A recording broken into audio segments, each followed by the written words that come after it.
Salam, salve.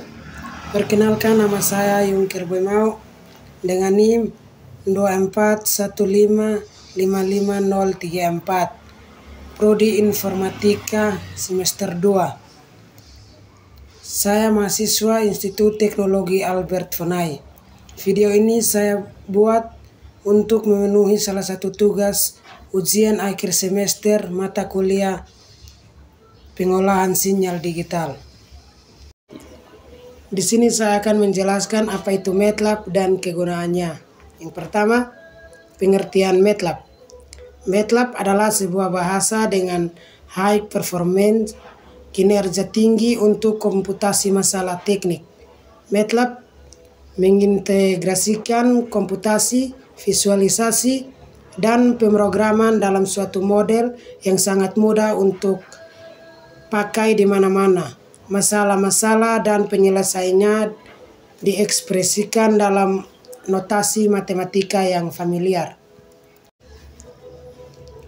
Yang berikut penggunaan MATLAB meliputi bidang-bidang seperti matematika dan komputasi, pembentukan algoritma, akuisisi data, pemodelan, simulasi, dan pembuatan prototipe, analisa data, eksplorasi dan visualisasi, grafik keilmuan, dan bidang rekayasa. MATLAB merupakan suatu sistem interaktif yang memiliki elemen data dalam suatu array, sehingga tidak lagi kita dipusingkan dengan masalah dimensi. Hal ini memungkinkan kita untuk memecahkan banyak masalah teknis yang terkait dengan komputasi, khususnya yang berhubungan dengan matriks dan formulasi vektor, yang mana masalah tersebut merupakan momok apabila kita harus menyelesaikannya dengan menggunakan bahasa level rendah seperti Pascal, C, dan BASIC. Nama MATLAB merupakan singkatan dari Matrix Laboratory. MATLAB pada awalnya ditulis untuk memudahkan akses perangkat lunak matriks yang telah dibentuk oleh Linpec dan ESPEC. Saat ini perangkat MATLAB telah menggabung dengan LaPeX dan BLAS library yang merupakan satu kesatuan dari sebuah seni tersendiri dalam perangkat lunak untuk komputasi matriks. Yang berikut kelengkapan pada sistem MATLAB. Sebagai sebuah sistem, MATLAB tersusun dari 5 bagian utama. Yang pertama, development environment. Yang kedua, MATLAB mathematical function library. Yang ketiga, MATLAB language. Yang keempat, graphics. Yang kelima, MATLAB API. Perangkat yang diperlukan yaitu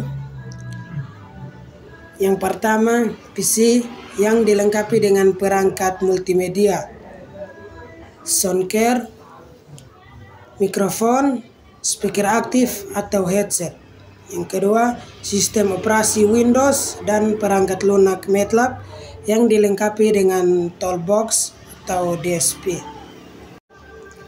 Yang berikut kita akan masuk dalam langkah pencobaan. Yang pertama, memulai MATLAB. Perhatikan desktop pada layar monitor PC.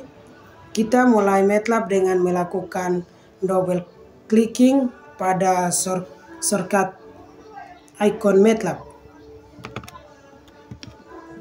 Selanjutnya kita akan mendapatkan tampilan seperti ini pada gambar berikut ini. Sedangkan untuk mengakhiri sebuah sesi MATLAB, kita bisa melakukan dengan dua cara. Pertama, pilih file exit MATLAB dalam window utama MATLAB yang sedang aktif. Atau cara kedua lebih mudah, yaitu cukup ketikkan tipe quit dalam command window. Menentukan direktori tempat bekerja. Kita dapat bekerja dengan MATLAB secara default pada direktori Word ada di dalam folder MATLAB. Tetapi akan lebih bagus dan rapi jika kita membuat satu direktori khusus dengan nama yang sudah kita khususkan, Dargombes, atau nama yang lain yang mudah untuk diingat. Hal ini akan lebih baik bagi kita untuk membiasakan bekerja secara rapi dan tidak mencampur program yang kita buat dengan program orang lain. Untuk itu, arahkan pointer mouse kita pada kotak beranda yang ada di sebelah kanan tanda panah ke bawah yang menunjukkan folder yang sedang aktif. Pilih Neo Directory. Selanjutnya ketikkan Dargombes dan diikuti dengan klik OK. Berikut memulai pemerintahan sederhana. Langkah kita yang pertama adalah dengan menentukan variabel skalar dengan cara melakukan pengetikan seperti berikut. X sama dengan 2, selanjutnya tekan enter, maka akan muncul X sama dengan 2, Y sama dengan 3, Y sama dengan 3, Z sama dengan X tambah Y, Z sama dengan 5.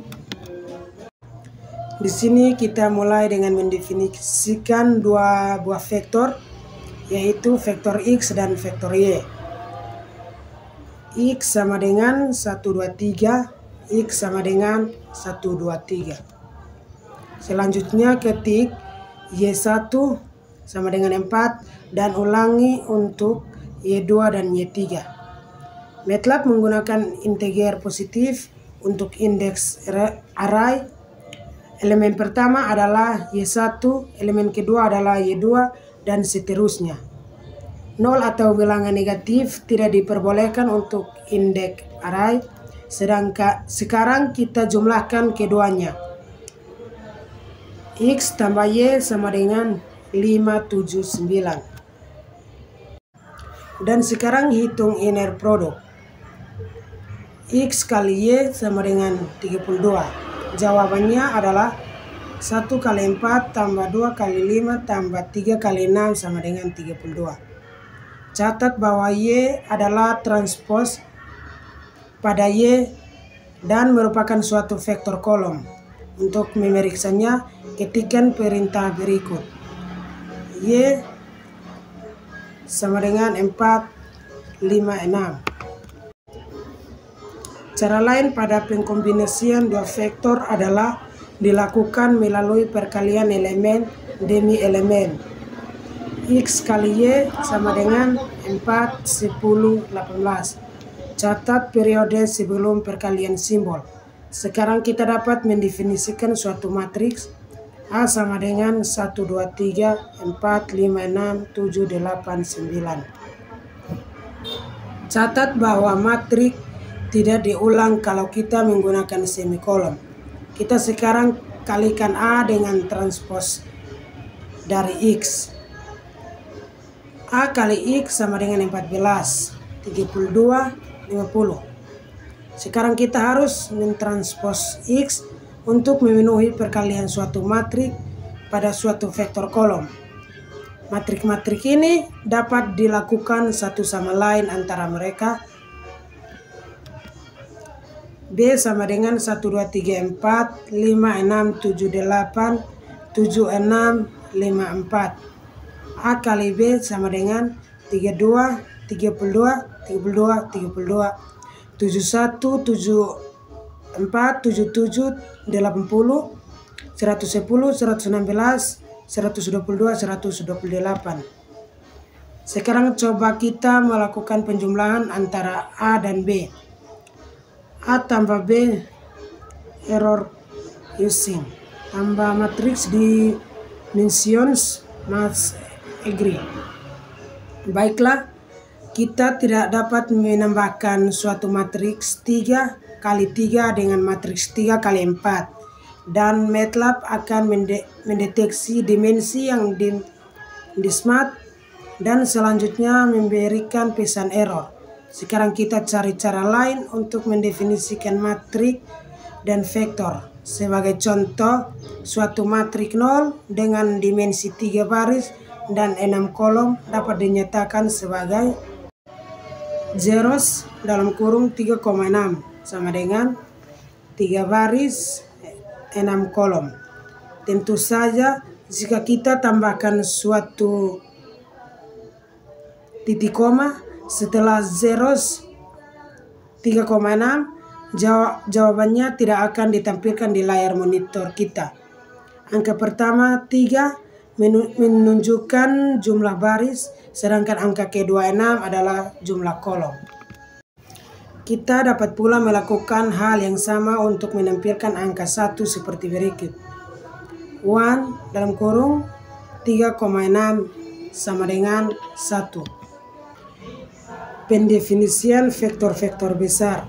Suatu vektor 1 kali 100 yang menyusun sampel pada sinus kosinus dapat dibangkitkan dengan X sama dengan cos. Untuk membangkitkan suatu RAM dari 1 sampai 50, coba kita ketik X sama dengan dalam kurung 1 bagi 1 bagi 50.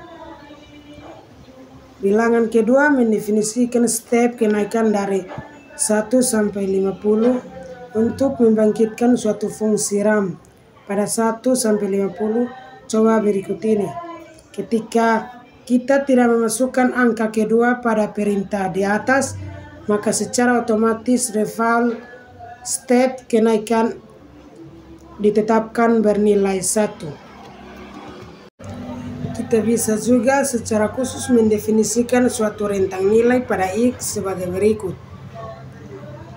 Ini merupakan metode yang sangat bermanfaat untuk menspesifikasi nilai waktu untuk penggambaran.